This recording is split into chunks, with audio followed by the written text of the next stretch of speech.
예, 하나님께서는 우리에게 무엇을 주시는 분이십니까? 예, 자유를 주시는 분이세요. 예, 이 자유는 방종함의 자유함도 아니고, 어떤 자유냐 하면은 마귀로부터 자유케 되는 걸 말하는 것이에요. 예, 그래서 마귀로부터 자유케 하시기 위한 모든 우리를 향한 하나님의 사랑의 마음이기 때문에 하나님의 마음을 알지 못하면, 그러니까 하나님의 마음이 무엇이에요? 그러니까 성경을 아는 사람들은 굉장히 많습니다. 성경 지식. 그러나 하나님의 마음을 아는 사람은 참으로 소수인 것 같아요. 그러니까 하나님의 마음을 알게 되면은 우리가 정말로 하나님의 말씀에 순종하게 되거든요. 그런데 성경 지식을 알고 있는 사람들은 순종을 잘 못하더라고요. 보면은. 그런데 하나님의 마음을 알게 되잖아요. 그러면 그 사람은 순종의 발걸음으로 옮겨지게 되어 있습니다. 그래서 하나님께서는 우리를 욱조이고 올가매고 우리를 막 고통을 주고 그러신 분이 아니에요.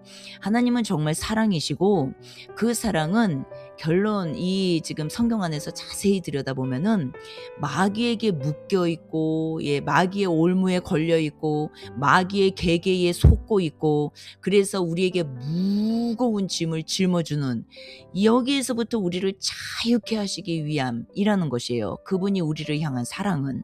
그러니까 딸랑 구원만 시켜주는 게 아니라 이제 그 죄의 짐을 벗겨주시고, 그리고 마귀의 올무에서 우리를 자유케 하시는데, 하나님 아버지의 그 마음을 진정 모르는 사람들은, 성경 지식을 이제 율법적으로 가지고 있는 사람을 말하는 것이에요. 그 사람들은 어떻습니까? 그분의 마음을 진정 알지 못하기 때문에 거기에 이제 우리가 묶여 살 수밖에 없다라는 것이죠. 하나님이 우리를 묶는 것이 아니라 마귀의 올무에 다 묶여 있다라는 것이에요. 마귀에게 쏟고 있고, 마귀의 올무에 묶여 있고, 마귀의 계계에 우리가 잠식돼 있고, 이러니까 어때요? 누림이 없다라는 것이에요. 이 땅에서 자유함이 없기 때문에 누리질 못하고 산다는 것을 말씀드리는 것이에요. 그러면은 제가 계속적으로 지금 말씀드리고 있는 그 내용 중에 잘 생각해 보셔야 돼요. 내가 어떠한 죄를 지었을 때 그 죄를 폭로하는, 공식적으로 죄를 자백하고 고백하고 폭로하는 이 일을 하는 사람들 중에서도 진짜와 가짜가 있어요. 하나님은 마음의 중심을 보신다고 하셨잖아요. 그러니까 죄를 자백하지 않느냐, 이 행위가 아니라는 것이에요. 마음의 중심을 보시는 분이신데, 그 마음의 중심을 본다라는 말의 의미는 그 사람이 왜 이 일을 행하려고 하는지 그 마음의 동기와 목적을 보시는 분이시라는 것이에요.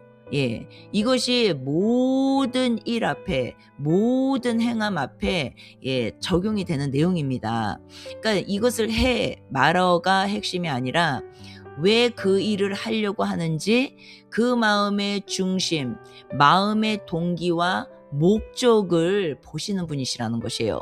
그러니까 사람들 앞에서 내 죄를 자백하고 고백하고 폭로하려고 하는 그 행위가 중심이 아니라, 그걸 왜 하려고 하는지 그 마음의 중심이 핵심이라는 것이에요. 그 마음의 중심이 타인을 향한 사랑이 아니라 내 사랑이라면, 그 사람은 수학 공식처럼 성경에서 하나님이 죄를 자백하라고 했잖아. 그러니까 자백하는 것이 맞는 거야. 이렇게 수학 공식처럼 가지고 있는 사람은 타인을 향한 그 사랑이 전혀 연결이 안 되고 내 사랑만 생각한다는 것이에요. 이것이 바로 종교심이라는 것이에요. 종교심. 내가 편하고 내가 좋고 내가 그냥 가벼워지려고만 하는 거. 그리고 상대가 어떤 고통을 겪게 될지는 전혀 생각하지 않는 거. 이것이 종교심이라는 것이에요. 그런데 많은 이 종교심을 가지고 있는 분들의 중심을 보면은 지옥 갈까 무서워서 그렇게 하는 것이에요. 자백하는 것도 지옥 갈까 무서워서, 내가 사람들 앞에 폭로하는 것도 지옥 갈까 무서워서, 이 지옥 갈까 무서워서, 이 무서워하는 종의 영을 가지고 있는 사람들은 자세히 그 사람이 하는 말을 들어보면은 타인을 향한 마음은 전혀 없습니다. 타인을 향한 그 사랑의 마음은 없어요. 오직 내가 하나님 앞에 지옥 갈까 무서워서 다 하는 말이고 행위가 중심으로 서 있는 것을 발견하게 된다는 것이에요. 예, 이것은 어떻습니까? 성경에서 하나님께서 어둠에서 나와라, 빛으로 나와라, 자백하고 고백하라, 이 말의 의미는 내가 단순히 사람들 앞에서 행위적으로 하는 그것을 말씀하시는 게 아니라는 것이에요. 이 안에 내포되어 있는 내용은 십자가 사랑입니다. 예, 사랑과 헌신이에요. 예, 주님으로 받은 그 용서와 사랑, 그리고 그 사랑과 헌신으로 연결되는 내용이 안에 다 내포되어 있는 상태에서 빛으로 나오라고 하신 말씀이에요. 예, 그런데 이 앞의 내용은 다 빼먹고 무조건 너 자백해야 돼. 너 사람들 앞에서 너 죄를 폭로해야 돼. 그게 빛으로 나오는 것이야. 예, 이것은 성경을 반만 아는 거예요. 반쪽 복음.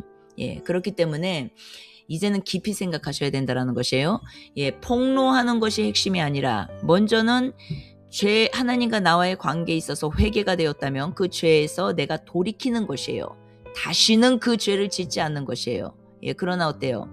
이 상태에서 내가 이제는 폭로하고 공식적으로 자백하고 고백할 때 이 상태에서는 상대에 대한 그 마음이 먼저 우선시 되어야 되는 것이에요. 먼저.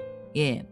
내가 자백하고 폭로하고 고백하려고 하는 것이 내가 괴로워서, 내가 편해지고자, 내가 자유케 되고자, 털어버리고자 그 마음만 있다면 상대의 고통은 생각하지 않게 되겠죠. 예, 그 상대가 받을 고통은 우리가 생각하지 않게 된다라는 것이에요. 예, 그런데 정말로 하나님께서 과연 그런 의미로 그걸 말씀하셨겠냐는 것이에요. 아니라는 것이에요. 예, 그리고 그래서 우리가 죄를 공식적으로 자백하고 폭로하고 이렇게 할 때는 먼저는 내가 그 일을 행하는 것에 앞서서 그 뒷감당을 할 것까지 내가 가지고 있는지를 다 보셔야 되는 것이에요. 단순하게 내가 가벼워지려고, 아니면은 하나님 앞에서 내가 그렇게 안 하면 지옥 갈까 무서워서, 이것은 종교심이라는 것이에요. 이것은 십자가 사랑이 아니라. 그렇기 때문에 더 신중해야 된다는 것을 말씀드리는 것이고, 또 이제는 반대로, 거꾸로 반대로 이제 이런 분이 있어요. 고백, 자백을 안 해. 그런데 이것이 나를 위한 사랑으로 그렇게 안 하시는 경우가 있어요. 그러니까 안 하는 사람들 중에서도 진짜와 가짜가 있고, 폭로를 한 사람들 중에서도 진짜와 가짜가 있다고 말씀드렸죠. 폭로를 하는 것도요, 어떤 사람들은 또 유명해지기 위해서 하는 사람들이 있어요. 그것을 막 폭로하면서 어떻게 저런 죄를 저렇게 공식적으로 자백할 수가 있어. 그러면서 또 엄청 여기저기서 막 불러대거든요. 처음에는 그 사람이 진실한 마음으로 했을 수도 있어요. 그런데 삽시간에, 순식간에 유명세를 타면서 이제는 돈과 관련되고, 어떤 집회마다 불려다니면서 그것이 이제는 돈과 관련되면서 하나님의 것이 마귀의 것으로 둔갑해버리는 아주 순식간에 이게 이제는 잡혀 먹혀버리는 그런 일들도 비일비재하게 일어나고 있습니다. 그래서 우리가 간증도 굉장히 조심해야 되는 것이고, 그리고 아무렇게나 그냥 막 하는 것이 아니라는 것이에요. 아주 중요한 내용입니다. 이 내용은. 그리고 지금 좀 전에 말씀드린 것처럼 또 반대로 고백을 안 하는 사람들이 또 다 진짜라는 것이 아니에요. 제가 하고 싶은 말은 그들 중에서도 진짜와 가짜가 있는데, 하나님이 보시는 것은 그 마음의 중심을 보시는 것이에요. 마음의 중심, 그 목적과 동기, 네가 지금 사람들 앞에 공식적으로 말을 안 하고 있는, 이 폭로 안 하고 있는, 숨기고 있는, 더 쉽게 설명을 하면 숨기고 있는 마음의 동기와 목적은 무엇이니? 라고 하나님이 물으신다면, 그것에 앞에서 내가 정직하게 나를 이제 돌아볼 수 있어야 되는 것이죠. 그러면은 진짜 이 사람이 하나님과의 관계에서 그것이 해결이 됐고, 그래서 이제는 회개가 됐고, 그래서 이제는 모든 다시는 그 죄를 범하지 않는 위치에 서 있어요. 그런 사람은 어때요? 내가 고백을 안 하는 것이 이제는 가정을 지킨다라는 어떤 결론이 나왔을 때, 그 가정에서 어떤 삶을 살아가겠습니까? 이 사람이. 하나님은 이미 나를 알고 계시고, 또 나는 그 죄에서 돌이켰어요. 완전히 끊어냈다라는 것이에요. 그런 상태에서 가족에게 행하는 이 사람의 마음은 무엇이겠어요? 이전보다 더 큰 사랑과 헌신으로 연결되게 되어 있다라는 것이에요. 그런데 이것도 저것도 아니야.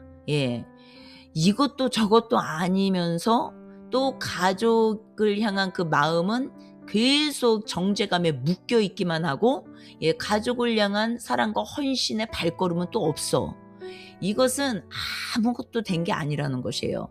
그래서 우리가 하나님의 질서가 무엇인지를 바르게 깨달아야 되는 것이고, 정말 하나님이 성경에서 우리에게 말씀하시는 그 내용이 질서가 무엇인지를 알아야 돼요. 그러니까 먼저는 하나님과 나와의 관계에서 모든 마음을 묶어버리는 이 죄들을 하나님과 관계에서 회복이 돼야 되는 것이고, 가장 먼저. 그리고 이 회복이 진짜 되었다면 내가 정말로 하나님 앞에 진짜 회개를 했다는 걸 말하는 것이에요. 그랬다면 내가 그 죄에서 이제는 돌아서겠죠. 그 죄에 머물고 있으면서 하나님과의 관계가 회복됐다고 말할 수 없는 것이에요. 내가 정말 하나님과의 관계에서 하나님을 내가 믿고 신뢰하고 그분을 살아계신 분으로 내가 모시고 있다면 그 죄에서 내가 발걸음을 돌아서겠죠. 더디 가는 한이 있더라도 반드시 돌아서게 된다라는 것이에요. 그런 사람이 이 죄를 폭로하지 않고 가정을 지키기 위함이라든가, 아니면은 상대의 고통을 이제 상대에게 고통을 주지 않기 위함이라든가, 이런 발걸음은 도리어 그 가정 안에서 더 가족들을 향해서 더 깊은, 이전보다 더 깊은 사랑과 희생적 헌신이 나올 수밖에 없다라는 것이에요. 그러면은 이 사람은 하나님도 알고 계시고 나도 알고 있고, 그런데 타인을 향한 그 고통을 이제는 내가 짊어지는 것이에요. 그렇기 때문에 하나님 안에서 이 사람의 지금 밖으로 폭로되지 않는 지금 감춰져 있는 이 침묵은 정말로 하나님 안에서 인정받는 침묵이라는 것이에요. 이해가 되십니까? 그러나 폭로 다 해놓고 만신창이가 됐어. 가족도 다 고통 속으로 들어가고 다 어려워졌어요, 상황이. 그런데 또 나만 또 밖으로 바쁘게 뛰어다녀. 이것은 하나님께서 어떻게 보면은 원하시는 일이 아니실 수 있다라는 것이에요.